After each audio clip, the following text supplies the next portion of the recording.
Zoom close up में श्री प्रियालाल के उस निकुंज विलास को प्रस्तुत करने का और ध्यान करने की यहाँ भी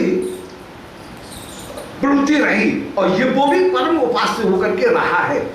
परंतु अन्य लीला जो है वो अन्य लीलाओं के साथ में वो लीला और भी ज्यादा उभर करके सामने आ रही है।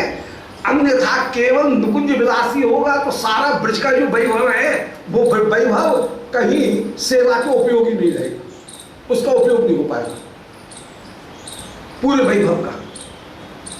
यदि शैया विलास ही परम परम उपास्य मान लिया जाए और ये मान लिया जाए कि शैया विलास के अतिरिक्त कहीं श्याम सुंदर श्री युगल सरकार जाते ही नहीं है, तो इतना बड़ा जो वृंदावन का वैभव है वो व्यर्थ हो जाएगा, वो सेवा के उपयोगी नहीं आएगा।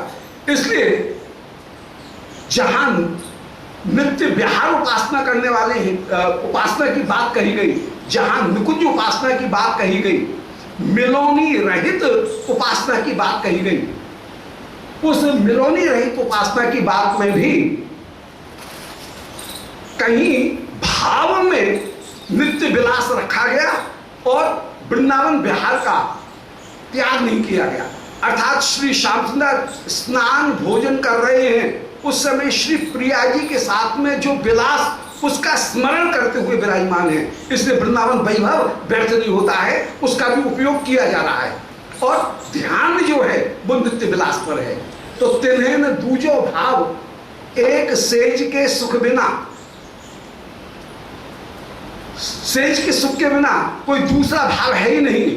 सब रसकन को राव, गौर श्याम के प्रिय सखी, सब रसकों के राव होकर के वे विराजमान हैं, राजा होकर के विराजमान हैं।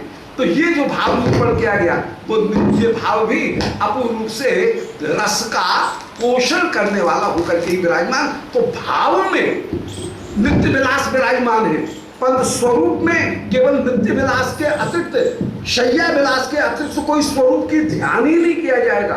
तो जितना भी श्री निकुंज वैभव है, वृंदावन का वैभव है, वो सेवा के उपयोग में नहीं आएगा।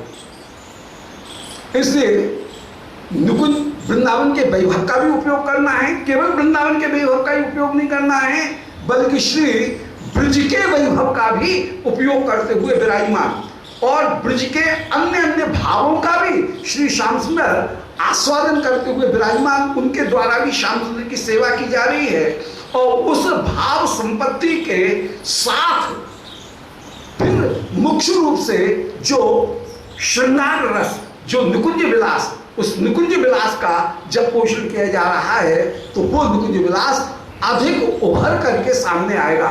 इसलिए श्री महाप्रभु ने बड़ी कृपा की और श्री रूप गोस्वामी पाद ने बड़ी कृपा की कि उन्होंने गोष्ठ और निकुंज दोनों लीलाओं को मिला करके उन गोष्ठ की लीला से अत्यंत उत्कर्ष प्रदान करते हुए स्वभाव में, जो मंजरी भाव में जो श्री राधिका उपासना, युगल सरकार की जो उपासना है, उस उपासना को सामने प्रस्तुत किया। तो ये परम उल्लास की बात है।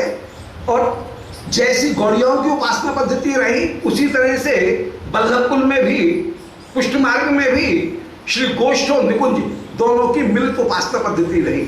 श्री निम्बार्क में भी इसी उपासना पद्धति को कहीं अपनाया, परंतु निम्बार्क में जो एक रसकों का संप्रदाय है, श्री हरिप्रिया जी, उनके उपासना पद्धति में वे कहीं निषेध नहीं करते हैं उनका, परंतु निषेध न करते हुए भी उस उपासना पद्धति में उस मधुर लीला के ऊपर ही अपने आप को केंद्रित करते हुए विराजमान होते हैं।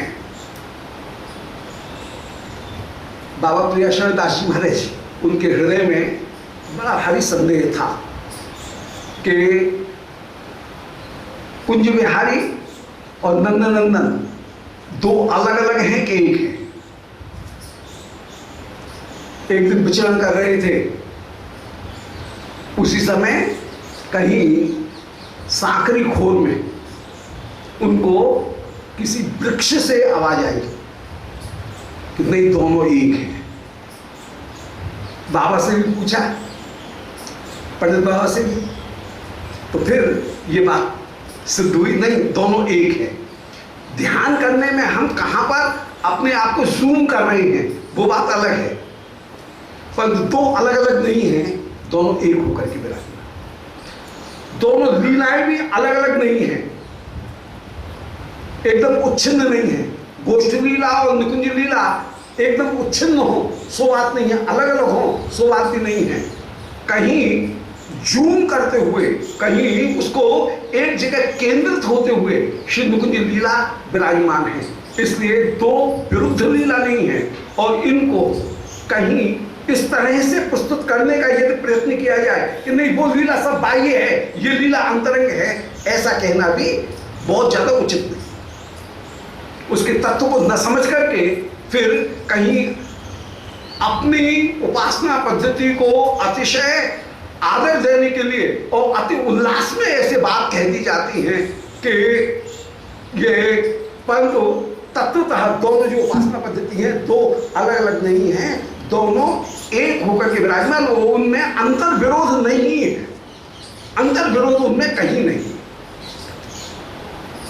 ये तो प्रसंगानुसार अन्य बात हो गई, परंतु जहां पर जो प्रसंग चल रहा है वो प्रसंग ये चल रहा है कि श्री सुबल भोजन करते समय जहां पर नंद भवन की लीला चल रही है, और नंद भवन में सुबल कृष्ण बलदेव ये सब भोजन करते हुए विराजमान हैं, वहां पर सुबल कह रहे हैं, बोले भैया ये वृंदावन के जो बंदर हैं, ये बंदर तो मुझे ऐसा लगता है कि मधुमंगल से ज्यादा ये तपस्वी है। मधुमंगल तो घर में रहता है, परंतु ये वृंदावन के बंदर ये जैसा तप करते हैं ऐसा और कोई नहीं।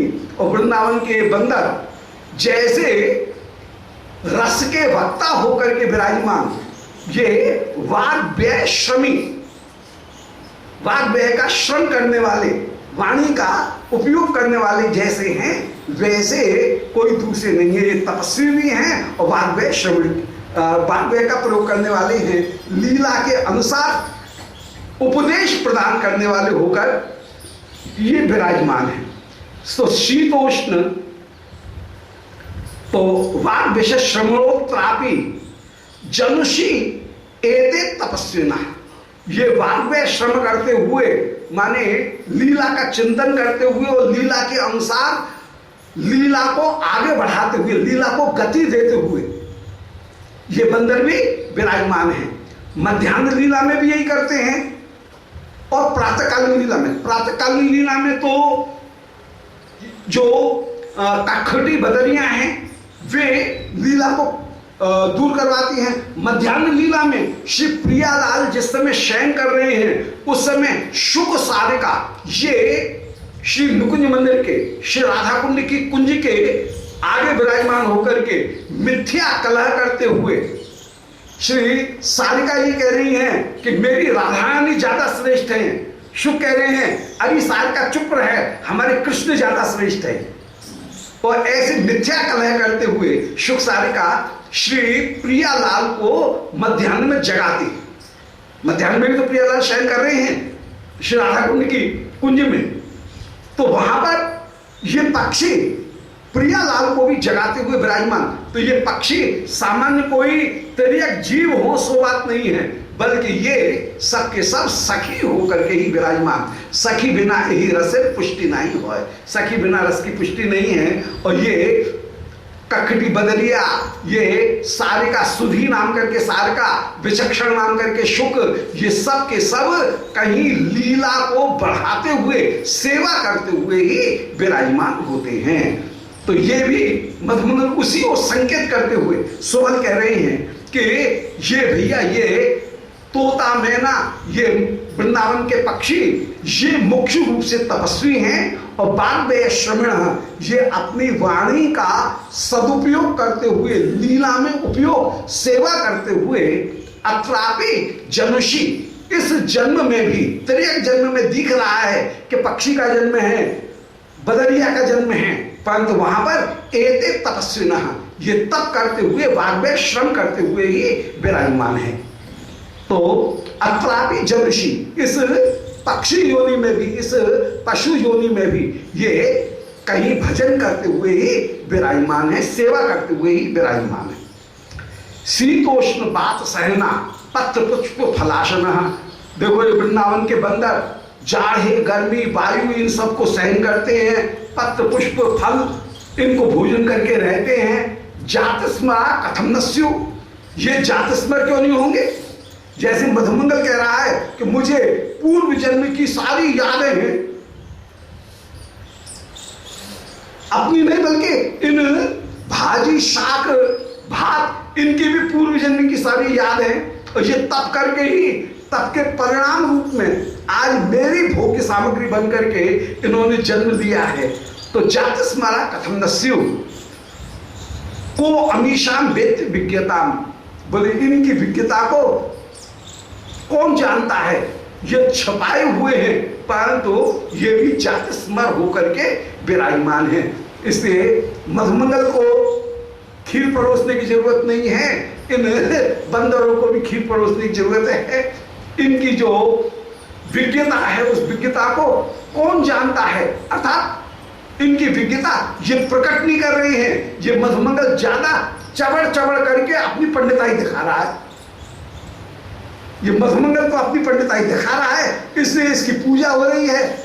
और ये मधुमंगल से ज्यादा बड़े विद्वान बैठे हुए हैं, योगी बैठे हुए हैं वृंदावन के पक्षी, ये बेचारे बोलते नहीं हैं, इसलिए इनकी कोई पूजा कर नहीं रहा है। ऐसे ही है जो गाल बजाए वो पंडित, तो ये वाली बात हो रही है। ये मधुमंगल तो केवल गाल बजा करके पंडिताई अपनी पूजा रहा है, ये कुछ नहीं जानता है। इनकी अपेक्षा वृंदावन के ये पक्षी, वृंदावन के बंदर ये ज्यादा विज्ञ होकर के विराजमान है। मधुमंगल तो केवल घटा टोपेन पूज्यते, बड़ा धोता बड़ा पोथा मस्तके पकड़ा बड़ा और अक्षरम नहीं जानाती घटा टोपेन पूज्यते। केवल विद्वान विद्वान अपने केवल वेश अपनी जो चमक दमक है बस उसके द्वारा पुजाई हो रही है, तत्वतः इनके भीतर कोई पंडिताई है नहीं।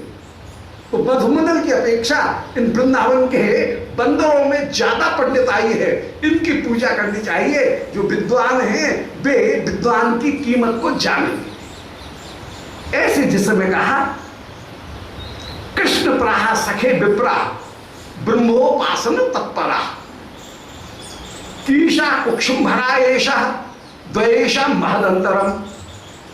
कृष्ण बोले अरे सुमन जी का क्या बात कर रहा है? नहीं नहीं ऐसा नहीं है, देख सखे विप्रा ब्रह्मोपासन तत्परा, जो तपस्वी ब्राह्मण होते हैं वे तो ब्रह्म की उपासना करने वाले हैं। और ये वृंदावन के जो पक्षी, ये जो कीश जो बंदर हैं, ये तो भैया केवल वृंदावन के फलों को खा करके केवल कुक्षिम भर होकर के पेट को भरने वाले हैं। ये तप करते हुए कहाँ दिखते हैं? ये तो तप अब कुछ नहीं कर रहे हैं, ये तो केवल कुक्षुम भरा है। अब तो और भी ज्यादा, किसी का चश्मे उतार करके ले जाए, हाथ का बटुआ ही छीन करके ले जाए, ये तो बिल्कुल कुक्षुम भरा हो रहे वृंदावन के बंदर, ये तो बड़ी भारी मुश्किल हो रही है। तो कृष्ण प्राह बोले भैया ब्राह्मण और बंदर इन दोनों को जो तू एक तराजू पे तोल रहा है वो उचित नहीं है। ब्राह्मण ब्रह्मोपासन तत्परा होते हैं और ये कीशा कुक्षुम भरा, ये वृंदावन के बंदर जो हैं ये केवल पेट को भरने वाले हैं। तो कृष्ण प्राह सखे विप्रा ब्रह्मोपासन तत्परा, परंतु कीशा कुक्षुम भरा येषाम द्वेषाम महदंतरम, इन दोनों में बहुत बड़ा अंतर है, ब्राह्मण में और बंदरों में। मधुमंगल अस्य कीशस्य चावैमी न किमप्यंतरम हरे, उस समय उत्तर देते हुए सुबल कह रहे हैं, बोले भैया अस्य और कीशस्य चावैमी न किमप्यंतरम हरे, बोले भैया और ब्राह्मण की बात जान दे, तेरी बात काट नहीं रहा हूं। सुबल उस समय कृष्ण से बोले भैया चलो प्रतिपक्ष परितोषण न्याय से, ये तो नहीं कहेंगे दुर्जन परितोषण न्याय, परंतु प्रतिपक्ष परितोषण न्याय से जो सामने बैठा हुआ है उस प्रतिपक्षी को संतोष हो जाए, चलो तेरी बात मान ली कि ब्राह्मण और बंदर अलग अलग हैं, परंतु और ब्राह्मण अलग होंगे ये जो सामने बैठा हुआ है ना ब्राह्मण, ये मधुमंगल और बंदर, इन दोनों में कोई अंतर नहीं है। ये मधुमंगल तो बंदर ही है। तो अस्य कीशस्य चावैमी न किमपि अंतरम हरे, हे हरि इस मधुमंगल में और बंदरों में मैं कोई भी अंतर नहीं देख रहा हूं। केवल नरत्वम वानरत्वम वा अन्यो भेदे न कारणम, मनुष्य होना और बंदर होना केवल रूप का अंतर है, परंतु रूप का अंतर कोई मुख्य अंतर नहीं है। रूप में तो सब में अंतर होता है, तेरे में मेरे रूप में अंतर नहीं है क्या? तो रूप का अंतर देखे तो रूप के अंतर को तो कोई मानेगा नहीं, रूप का अंतर कोई बड़ा थोड़ी। रूप हर एक व्यक्ति के रूप में कुछ न कुछ अंतर होता है, तो केवल रूप का अंतर देख करके मत दे। स्वभाव में ये बंदर और ये सखा मधुमंगल दोनों बिल्कुल एक से हैं। तू दूसरे ब्राह्मणों की जो बात कर रहा है उनकी बात छोड़, वे ठीक है, वे ब्रह्मोपासन तत्पर है, परंतु मधुमंगल में और बंदरों में इनमें कोई अंतर नहीं है। किंचित क्षापयतातेनो लोके पूर्वाम स्वविज्ञताम ब्रह्मत्वात् ब्रह्मणत्वाच्च स्वकुक्षिम ब्रह्म मन्यते। ये मधुमंगल जो है ये बिल्कुल बंदर ही है, परंतु अपने आप को बंदर से अलग दिखाने के लिए कहीं से सुन लिया है इसने ब्रह्म तत्व की, ब्रह्म शब्द जो है उसकी इसने निरुक्त को सुन लिया है। ब्रह्म किसे कहते हैं? किसी से सुन लिया होगा, पौर्णमासी जी से सुन लिया होगा, दादी से, कि ब्रह्म किसका नाम? बोले बृहत्वा ब्रह्मणत्वाच्च ब्रह्म, जो व्यापक होकर के विराजमान हो उसका नाम ब्रह्म, जो सबके भीतर विद्यमान हो उसका नाम ब्रह्म। तो ब्रह्म शब्द की व्याख्या है, ब्रह्म शब्द का अर्थ होता है जो व्यापक हो और जो सबके भीतर विद्यमान हो, माने या तो अत्यंत सूक्ष्म हो या अत्यंत विस्तृत हो। किसी चीज को नित्य बनाना हो तो दो काम करने पड़ेंगे, या तो उसको एकदम बड़ा बना दो तो वो नित्य हो जाएगी जैसे आकाश, या किसी चीज को एकदम छोटा बना दो तो वो नित्य हो जाएगी। छोटी हो जाएगी, अत्यंत सूक्ष्म हो जाएगी तो वो अपनी परमाणुता का त्याग करके सब में व्याप्त हो सकेगी। जैसे बाल जीव के विषय में कहा कि बालाग्र शतभागस्य, बाल का जो अग्रभाग है उसके 100 भाग के 100वें भाग करें तो उसका नाम जीव है और वो सर्वत्र विद्यमान है, परंतु परिमाण बताने में वहां पर शास्त्र का तात्पर्य नहीं है। ये जो बताया गया कि बाल के अग्रभाग का 10,000वां भाग जीव है, उसमें भी कोई पार्टिकल बता रहे हो सो बात नहीं है। जीव को एक पार्टिकल के रूप में बता रहे हो, किसी जीव को परमाणु के रूप में बता रहे हो, यह तात्पर्य नहीं है। उसको इतना सूक्ष्म करने का तात्पर्य जो है वो ये है कि जीवात्मा पूरे शरीर में व्याप्त होकर के उसी प्रकार रहती है जैसे प्रकाशवत, गंधवत। गंध कस्तूरी की एक डिबिया में रखी हुई है पर फैल रही है सब जगह। प्रकाश कमरे में एक जगह जल रहा है, दीप बल्ब, परंतु प्रकाश सर्वत्र विद्यमान है।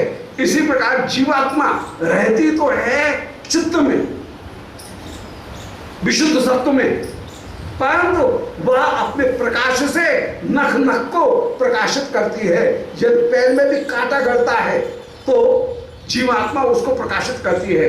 ऐसा नहीं माना जा सकता है कि चींटी में चींटी के आकार की जीवात्मा है और हाथी में हाथी के आकार की जीवात्मा है, ये नहीं माना जाएगा कि हाथी में कोई जीवात्मा बड़ी हो गई और चींटी में कोई छोटी हो गई। पूरे शरीर में व्याप्त है, ये जैन मत हो सकता है, परंतु जो वैष्णव मत है वो वैष्णव मत ऐसा नहीं है। वहां पर जीवात्मा व्यापक होकर के विराजमान है, इसलिए उसको सूक्ष्म कहा गया, परंतु उसका परिमाण नहीं है। ये केवल कहने के लिए कह दिया गया कि प्रादेश मात्र हृदय वसंतम, भगवान जो हैं वो प्रादेश मात्र होकर के एक विलस्त के आकार के होकर के हृदय में विराजमान हो रहे हैं। ये कहने का तात्पर्य है केवल इतना है, वो परिमाण बताना नहीं है। अब प्रादेश कितना होगा? अब चींटी का प्रादेश, चींटी के बित्ते के बराबर मान लो, फिर हाथी के बित्ते के बराबर मानो, मनुष्य के बित्ते के बराबर मानो। तो इस तरह से फिर अर्थ करना पड़ेगा, वो ठीक नहीं है। वहां पर कहने का तात्पर्य है कि जीवात्मा सूक्ष्म माने व्यापक है, सूक्ष्म माने परमाणु नहीं है। ब्रह्मसूत्रों में जो वर्णन किया गया उसका तात्पर्य यही है कि जीवात्मा सबके भीतर विद्यमान होकर के विराजमान है, वो कोई पार्टिकल हो ऐसा नहीं है। बाद में जो कहीं पार्टिकल के रूप में जीवात्मा को गॉड पार्टिकल करके जो अभी आधुनिक विचार में जो बात आई, वो बात भी कहीं प्रकृति के एक सूक्ष्म रूप के रूप में आई, वो जीवात्मा का स्वरूप नहीं। तो हिंस बोसान एक बहुत बड़े वैज्ञानिक आधुनिक अभी मैंने जो करीब 8-10 वर्ष पहले उन्होंने जो हिंस बोसान का जो सिद्धांत आया उसमें गॉड पार्टिकल करके भी उन्होंने सिद्ध किया कि इलेक्ट्रॉन को निकलने पर भी, इलेक्ट्रॉन से एक किरण निकलती है, उसमें कोई पार्टिकल निकलता है जो कि कहीं ऑर्बिट में जाकर के लीन हो जाता है, और उसको उन्होंने गॉड पार्टिकल कहा। एक भारतीय विद्वान भी थे, उनका नाम था कोई बोस, कोई बंगाली हैं, बोस, हाँ क्या नाम है, जगदीश चंद्र बोस नहीं, दूसरे जगदीश चंद्र बोस नहीं, दूसरे हैं ये। और हिंस कोई जर्मन के विद्वान हैं, दोनों ने मिलकर के खोज की थी हिंस बोसान। उस पार्टिकल का नाम है हिंस बोसान, और उसको गॉड पार्टिकल का नाम दिया गया। और उन्होंने इलेक्ट्रॉन के भी विभाजन करते हुए ये कहा कि इलेक्ट्रॉन्स जो हैं उनको भी यदि विभाजित किया जाए तो उनको भी हटा देने पर एक रेज निकलती है, जो रेज जाकर के कहीं ऑर्बिट में लीन हो जाती है, उसमें एक रेज जाती हुई देखती है। तो उस रेज में जो बहुत छोटा जो पार्टिकल है, उस पार्टिकल को उन्होंने कहीं गॉड पार्टिकल का नाम दिया, हिंस बोसान। उसका नाम भी हिंस बोसान ही रखा गया, उस गॉड पार्टिकल का हो हिंस बोसान ही उसका नाम रखा गया। तो परंतु वो कहीं पार्टिकल नहीं है, ये कहने का तात्पर्य है कि वो है एक प्रकृति का स्वरूप। अस्तु वो माने उधर फंसने की जरूरत नहीं है, एक संकेत मात्र कर दिया। तो जीव की कहीं अंश को प्रस्तुत करना, पार्टिकल को प्रस्तुत करना, ये जीवन का लक्ष्य नहीं, ये शास्त्र का प्रतिपाद्य नहीं है।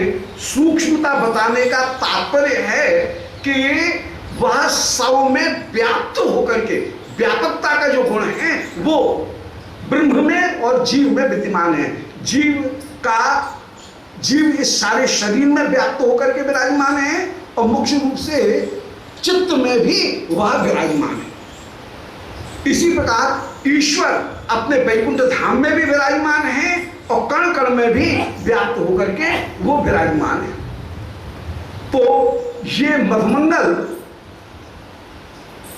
ब्रह्म की इस परिभाषा को पकड़ करके कि बृहत्वा ब्रह्मणत्वाच्च,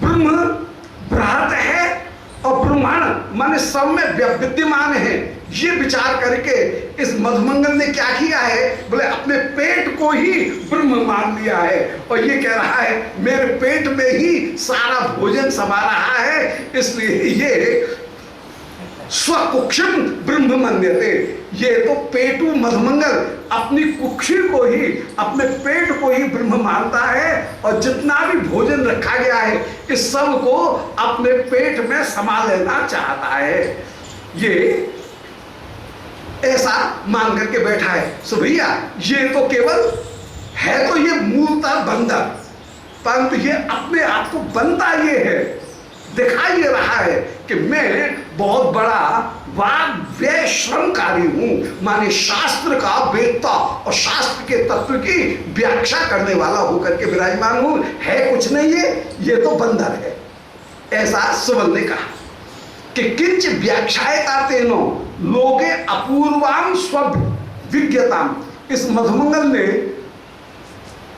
संसार में अपनी विज्ञता कि मैं ऋषि हूं, मैं मंत्र निष्ठा तत्व निष्ठा हूं, ये बात दिखाने के लिए इसने ये शब्द का प्रयोग करता है कि बृहत्वात् ब्रह्मणत्वाच्च ब्रह्म, कि ब्रह्म उसे कहते हैं जो कि बृहत हो, जो सबके भीतर व्याप्त होकर के विराजमान है।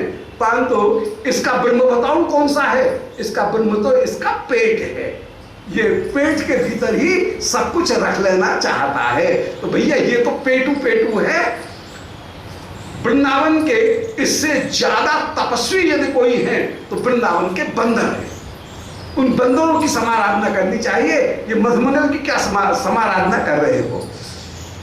अतस्त्रिणम तस्य ध्यायता पूर्ति साधनम, इसलिए अपने पेट को ही ब्रह्म समझ करके त्रिणवम त्रिशम, ये त्रिशमम माने प्रातः संध्या, मध्याह्न संध्या और सायं संध्या, तीनों कालों में ये अपने पेट की पूजा करना चाहता है। जैसे एक योगी प्रातः मध्याह्न सायं इन तीनों कालों में भगवत स्मरण करना चाहता है। महात्मा जैसे त्रिकाल संध्या करते हुए, अपने त्रिकाल संकीर्तन करते हुए जैसे विराजमान, जैसे एक ब्राह्मण वैदिक त्रिकाल संध्या करते हुए विराजमान होकर के ब्रह्म की आराधना करता है, ऐसे ये मधुमंगल तो सुबह मध्याह्न सायंकाल बस अपने पेट की पूजा करना चाहता है। शास्त्रीय दृष्टि से पेट पूजा भी पूजा ही है, तत्वतः पूजा है। श्री वेद स्तुति में वेद भगवान श्रुतियां कहती हैं कि जो पेट है उसके भीतर भी भगवान अग्नि के रूप में विराजमान है, वैश्वानर के रूप में पेट में भी विराजमान है। और हम जो भोजन करते हैं तत्वतः वो भोजन नहीं है, वो हवन है। जैसे जो पेट में विराजमान जो वैश्वानर भगवान है, उन वैश्वानर भगवान का ही पूजन करते हुए विराजमान है। तो ये पेट पूजा भी वास्तव में पूजा ही है। ऐसा नहीं है कि वो केवल पेट भरना है, तत्वतः वो पूजा ही है। और एक विद्वज्जन उसको भी पूजा में ही स्वीकार करेंगे। तो भैया ये तो त्रिशर्वम माने तीनों संध्याओं में, तस्य माने अपने पेट रूपी ब्रह्म की पूर्ति का साधन करने के लिए ये मधुमंगल जुटा हुआ है, लगा हुआ है। सैव उपास्यास्ते, वो पेट ही इसके लिए परम उपासनीय है। अनेन नैष्ठिक ब्रह्मचारिणा, और ये नैष्ठिक ब्रह्मचारी होकर के उस पेट की पूजा में, ब्रह्म की सेवा में ही ये लगा हुआ है। ऐसे जिसमें कहा, कहते कहते श्री सुबल कहने लगे, बोले भैया बंदर में और मधुमंगल में कोई अंतर नहीं है। कैसे? बोले जैसे बंदर ज्यादा भूखा होता है तो दोनों हाथ से खाने लगता है, ऐसे इस मधुमंगल को भी देख लो। देखिए इस समय ये क्या कर रहा है? कदाचित भूर पक्वान्न ग्रसना बेश संभ्रमई, ज्यादा खा जाऊं, जल्दी खा जाऊं। इस भूरी माने ज्यादा भोजन के लिए और जल्दी से खा लूं, इसके लिए इस संभ्रम में कोशायतम स्यात् पाणिभ्याम, ये दोनों हाथ से भोजन करते हुए विराजमान होता है। कीशायतम स्यात्, ये बंदर की तरह से ही आचरण करता है। कीश माने बंदर, कीशायतम ये कीश की तरह से आचरण करता है। पाणिभ्याम भुंजानस्य आस्य लाघवै, ये दोनों हाथों से मुख में भोजन करते हुए लाघव पूर्वक भी विराजमान है। तो बंदर में और मधुमंगल में कोई अंतर नहीं है। ऐसा जो कहा सब लोग बड़ी जोर से खिलखिला करके हंस रहे हैं। इत्युक्त्वा जी हसत सर्वान सुवलस्तान बटुसतु, उस समय सुवल ने सबको हंसाया, परंतु वो जो बटु है वो कहे तुम कहते रहो, मैं तो भैया कर रहा हूं। ऐसा कहकर के मधुमंगल खटाखट खटाखट दोनों हाथ से उस समय जैसे भी हो रहा है वैसे खटाखट भोजन करते हुए चले जा रहे हैं। सामने जो रखी हुई है उसको मधुमंगल अपने उदरस्थ करते हुए विराजमान है। मधुमंगल भी हंसते जा रहे हैं, सखा भी हंसते जा रहे हैं। यही है हास्य। यहाँ पर किसी को बुरा करना ये तात्पर्य नहीं है, उल्टा मधुमंगल को भी आनंद आ रहा है। मधुमंगल को जितना कहा जा रहा है कि बंदर है, ये उल्टे और बंदर जैसा आचरण करके उल्टा और जल्दी जल्दी खाते हुए विराजमान हो रहे हैं। हंसन भुंजान एवोच्चै काशई शोण मुखो भवत। और उस समय हंसते हुए भोजन करते हुए काशई शोण मुखो भवत, अपनी जितनी भी इंद्रिय हैं उन इंद्रियों को जल्दी से चलाते हुए मधुमंगल भोजन कर रहे